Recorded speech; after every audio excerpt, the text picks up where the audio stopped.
ಗೃಹಲಕ್ಷ್ಮಿ ರೊಕ್ಕ ಬಂತೆ. ಯವ ಸೊಸಿ, ಇದು ಗೃಹಲಕ್ಷ್ಮಿ ಯೋಜನೆನ ಅತ್ತೆಯರಿಗೆ ಯಾಕೆ ಮಾಡ್ಯಾರ? ಸೊಸೆಯರಿಗೆ ಮಾಡ್ಬೋದಿತ್ತಲ್ಲ. ನಿನಗೇನಾರ ಗೊತ್ತಿದ್ರೆ ಹೇಳೊಂದಿಟ್ಟು ನೋಡೋಣ. ಯಾಕ್ರಿ ಅತ್ತಿ ಗೊತ್ತಿಲ್ಲ? ಅಲ್ಲಿ ಮತ್ತೆ ಡಿಗ್ರಿ ಪಗ್ರಿ ಓದಿದಿ, ಅಷ್ಟು ಕಲಿಸಿ ಹೇಳ ನಿಮ್ಮವ. ಈ ಸಣ್ಣ ವಿಚಾರನ ಗೊತ್ತಿಲ್ಲ ನಿಂಗೆ?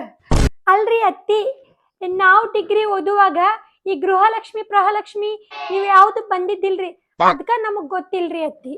ನೀವ್ ಹೇಳ್ರಿ, ಕೇಳಿಲ್ಲ ಅದನ್ನ ಹೇಳ್ತೇನಿ. ಅತ್ತೆರ್ಗ ಯಾಕೆ ಮಾಡ್ಯಾರಪ್ಪ ಅಂದ್ರ, ನಾವಾದ್ರ 2000 ವರ್ಷಾನ್ಗಂಟ್ಲಿ ಕೂಡಿಟ್ಟು ವರ್ಷ ಆಗಿ ಮೇಲೆ ಹಬ್ಬ ಹುಣ್ಣಿಮೆ ಇದ್ದಾಗ ಒಂದಿಟ್ಟು ಬೆಳ್ಳಿನ, ಒಂದಿಟ್ಟು ಬಂಗಾರನ, ಒಂದಿಷ್ಟು ಚಲೋ ಮಕ್ಕಳಿಗೆ ಸಸಿಗೆ ಸೀರೆರ ತರ್ತೇವಿ. ನೀವ್ ಹಂಗಲ್ಲ, ಹಿಂಗ್ ತಿಕ್ಕಾಕ್ ಹೋಗ್ತಿರಲ್ಲ, ಅದಕ್ಕ ನಿಮಗ್ ಮಾಡಿಲ್ಲ. ಅದಕ್ಕ ನಮ್ಮಂತ ದೊಡ್ಡರಿಗೆ ಅಷ್ಟ ಮಾಡ್ಯಾರ. ಇಲ್ಲಿ ಕೇಳ್ರಿ ಅತ್ತಿ, ಗೃಹಲಕ್ಷ್ಮಿ ರೊಕ್ಕ ಬರ್ಲಿಲ್ಲ ಅಂದ್ರೆ ಏನಾತ್ರಿ? ನನ್ ಗಂಡನ್ ಪಗಾರ ಬರ್ತೈತ್ರಿ. ಪಗಾರ ಬಂದ ನೆಕ್ಸ್ಟ್ ಡೇನ ಬ್ಯೂಟಿ ಪಾರ್ಲರ್ದಾಗಿರ್ತೀವ್ರಿ ನಾವು.